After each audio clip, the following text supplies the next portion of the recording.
this final project and portfolio 1 video, I share my progress for my Game of Life project, starting from week 1 all the way to the final week, week 4. Enjoy! In week 1, the goal was to create a blank screen and then to create the grid for my Game of Life project.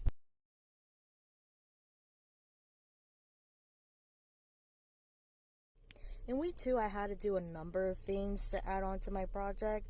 I had to add the 4 buttons in the toolbar.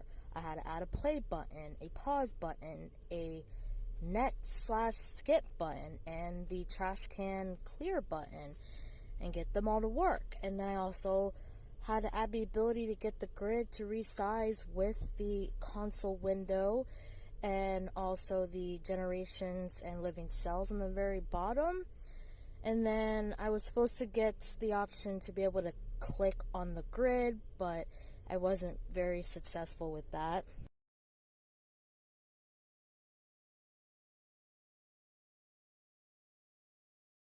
In week 3, I had to add the options menu that will include the settings and reset the default options. And then I had to add the show neighbor count, which would be represented with the red X's, but all I was able to do was add the red X's.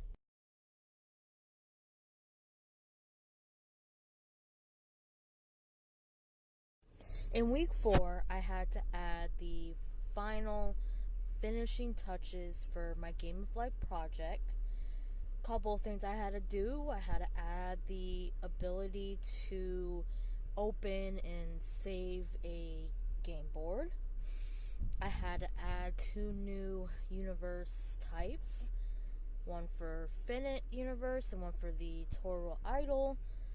I had to add the reset to default settings option in the settings menu bar.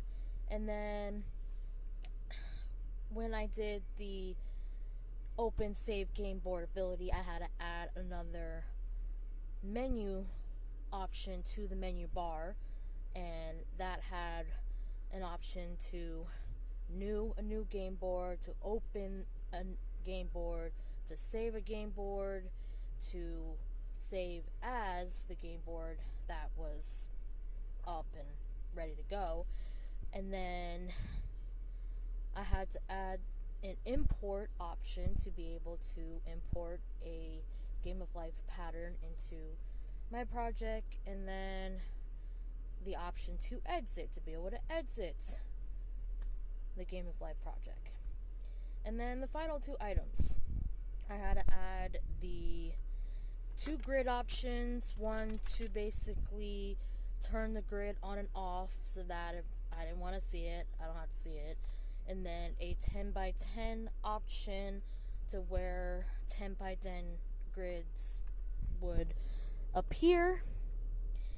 And then finally, the heads up display. That was the final thing to add, and that had to show up as 4 lines of text in red, and it would show the number of generations, number of living cells, the 2 different universe types, and then the universe side. And then that was it. Now briefly, what happened in week 4. Week 4, I restarted a couple times. I had 2 versions of my project. Originally, I had submitted my final version, which had everything really not working. None of the buttons, none of the play buttons or anything was working. And the only thing that was working was I was able to click the grid and the icons would click and pop up and all that.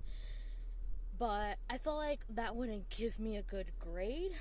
So I ended up going back, and I went back to my week 2 project that I had, where at least the clicking of the grids that would change the colors, that was not working. But everything else was working. All the plate buttons were working, and yeah. And that's why I ended up just resubmitting that version, and then I just added the week 3 and 4 code to it, and that's how I ended up getting 96 on my final submission. That's it. That's it for this project progress video.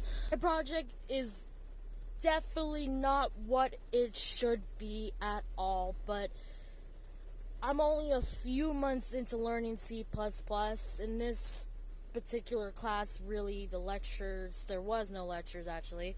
There was no lectures, and the videos were really not helpful, and there really wasn't that many resources to kind of help with building this Game of Life project. I did what I could. I'm just glad that I passed the class, and now I have moved on to my next class. And this video, I just wanted to share with you guys the project and what my project looks like, and so you can have an idea of what it could potentially look like, but hopefully you'll make it work a lot better than I did. Until next time.